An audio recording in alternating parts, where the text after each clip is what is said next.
اذان دغه د الله رب العزت حکم ته د رابوللو لپاره یو نشانه ده او دغه اذان د هر فرض منزل لپاره دغه سنت مؤکده ده چې مسلمانان د جمعات کې اذان او بیا د مسلمانان د منزل ته حاضری زی اذان کولو په مسلمانانو باندې احترام لازم ده. کله چې اذان کیږي نو مسلمانان به د اذان د ارویدلو لپاره وخت دي او په دوران د اذان کې مسلمانان خبرې نه کی به احترامي به نه کی ناقدری به نه کی.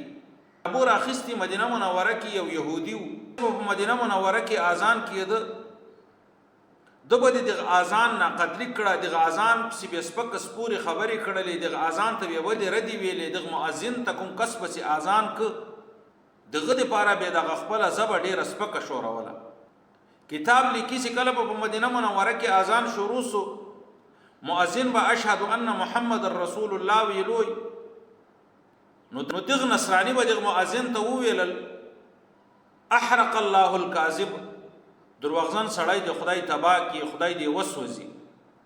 حالانکه مؤذن سکلا اذان ک او اشهد ان محمد رسول الله بده کی ویلوي دغه د دروغ خبره نه د حقیقت ته چې الله رب العزت نبی علیہ الصلوۃ والسلام ته پیغمبري ور کړی دا الله رب العزت نبی علیہ الصلوۃ والسلام آخري پیغمبر ګرځولای دا لیکن دغه نصرانی با د دغه مؤذن لپاره دا خبره له خلینو یستل چې دروغجن سړی د خدای وسوځي. حالانکه دغه نصرانی په خپل خبره کې په خپل د ایمان کې دروغجن وای. کتاب لیکي سی ورځ د یو منځه یا یو بچی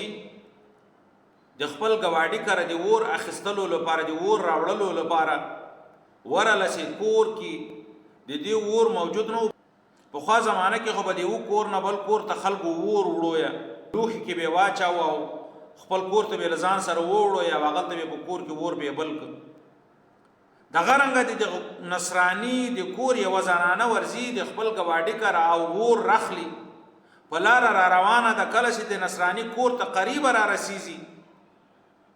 الله رب العزت یو طوفان راولي او هوا تیز هوا چلای د دې غلوخینه یو انګارا یو سکروټه الوزي او د نصرانی په د کور باندې ورزي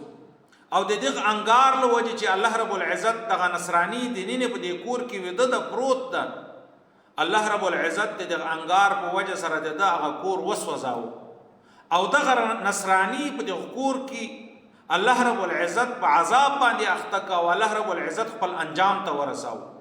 نو دغه ناقدری وجه باندې الله رب العزت د عذاب باندې اخته په دنیا په آخرت کې به الله رب العزت په دنیا کې الله رب العزت په عذاب اخته او په آخرت کې به الله رب العزت د رسوایی سره مخامخ.